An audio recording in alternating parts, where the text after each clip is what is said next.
Bienvenidos a Nicaragua!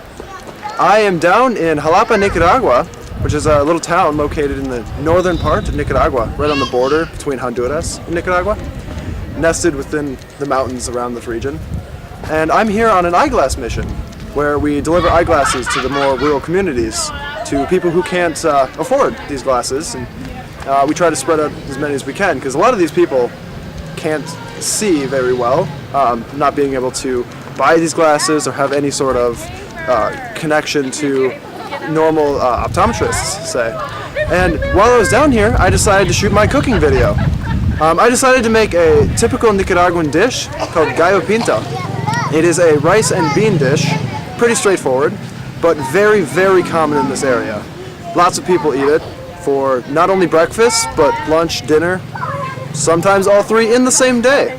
It is very easy to make, so lots of people have access to be able to make it. Gallo pinto actually means painted rooster in Spanish. In addition to this, we're also going to be making some scrambled eggs with lots of fresh fruits and vegetables incorporated within that, and some toast along with it. Much of what's grown and eaten down here is influenced by the climate. In Nicaragua, there are about two seasons. There's a dry season, and then there's the wet season. Dry season lasts from around January to June, which is what we're in right now. This means a lot of the plants will dry out, maybe produce less of either the fruits or respective grains, and some of the livestock will take on a more slim figure since they don't have as much to eat. During the wet season, a lot of the plants start to bloom more since they have more water, a lot more fresh and plump fruits, etc., etc.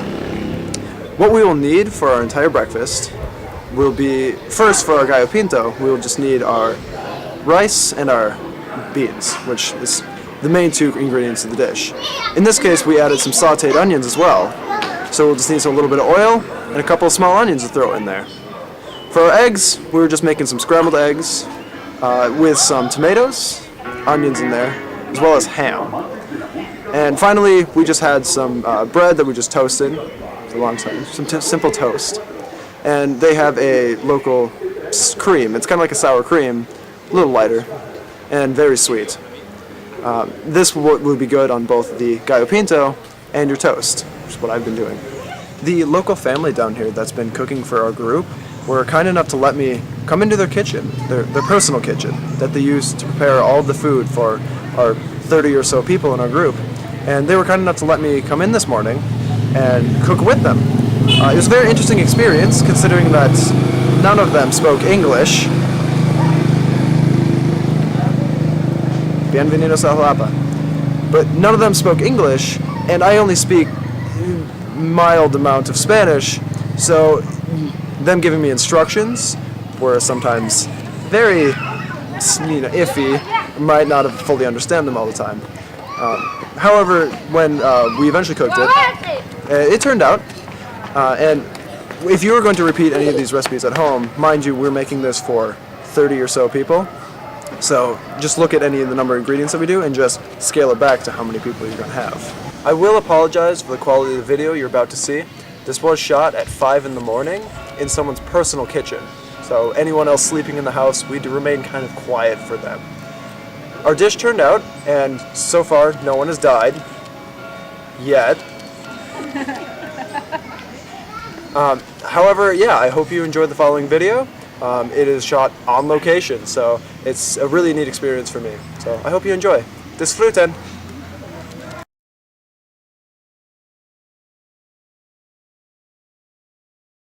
Alright, so far what we have done is we have added oil into a big pot, let that heat up, then we lightly sauteed some onions. After that we added a bunch of beans to it, and then in about 5-10 minutes we're going to add our rice to it to complete the gallo pinto. Come inside. Here we see our beans and onion, los frijoles y las cebollas. Over here we have our rice, which we're eventually going to add into that to make our gallo pinto. Gallo pinto means painted rooster, but it is actually just a rice and bean mixture that, due to the coloration of the beans, it'll actually change the color of the rice. It'll come out with a almost purple type of color when it's done.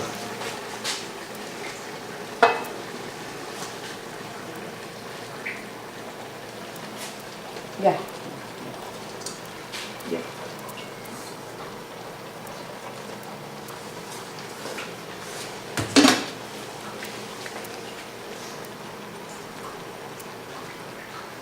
Vamos a esperar un poquito.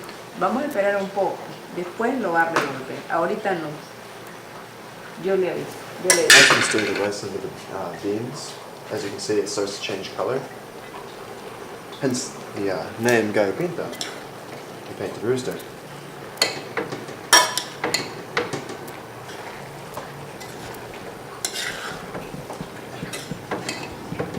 As you can see, we're making quite a bit of it. Our group has almost 30 people in it, and yeah, we need to make a lot of it so we can feed all of us.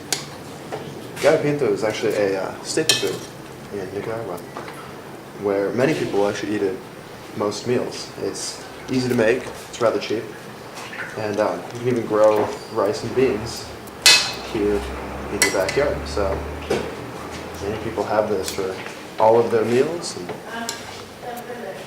for us, we have, especially in the United States, we have more diversity when it comes to food, but here it's rather simple things, and oftentimes it's based on just what there is available, especially in a lot of the really rural communities. So something as simple as gallo pinto is very common.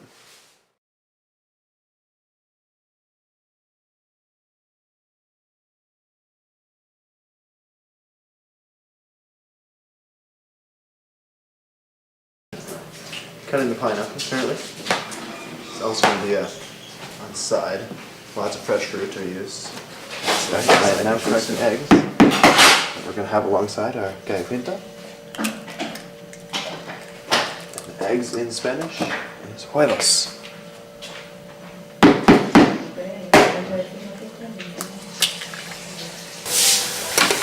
Alright, now for the start of the eggs. I've already cracked them and put them in a bowl over there. Now we put tomatoes and onions. Onions have been very, very finely minced. We threw these in some oil on some heat. In a little bit, we're going to add our eggs to it. Alright. We're just adding a hand to our tomato and onion eggs, so we're going to mix them with the eggs. And scramble them up.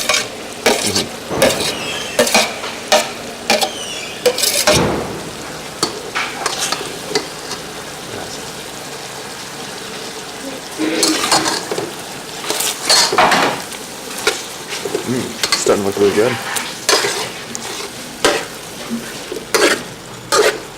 Now these tomato chunks can vary in size. If you want them smaller, you could. In this instance, we cut them pretty big. So, it's all about personal preference.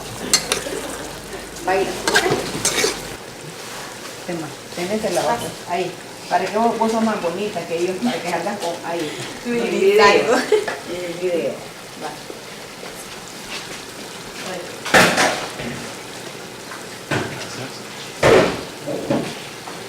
Okay. Alright, now we're adding the eggs.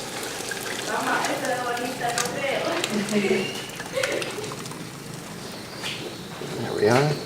And once again, since we're making for a lot of people, it's a very big batch. Alright, as you can see, the eggs are starting to solidify as they get cooked. It's important that you continue to stir in order to ensure that they do not stick.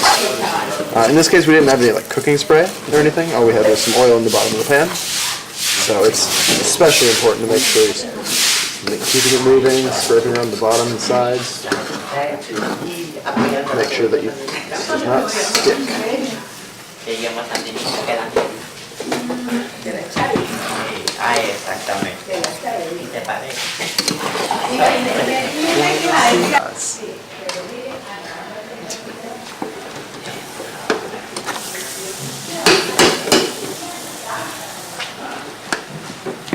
And here we have the scrambled eggs portion of our breakfast.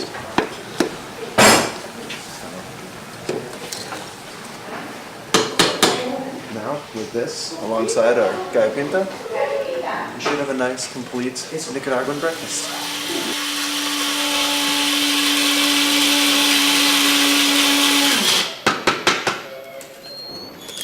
Currently she's teaching me how to grind coffee beans.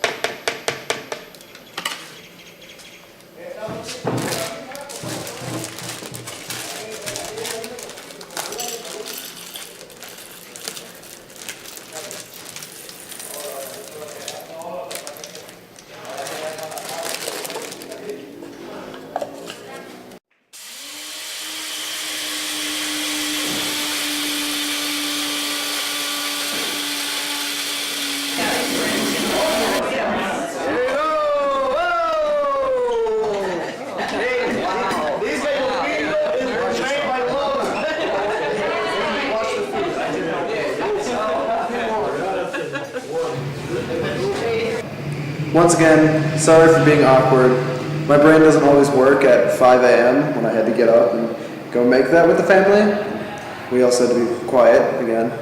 I'm so glad that I could share this experience with you. It's been a lot of fun for me, and I just wanted to show my little bit of Nicaragua that I've been experiencing while I was down here. So now you know how to make gallo pinto and the rest of a classic Nicaraguan breakfast. So thank you for watching. Adios y hasta luego.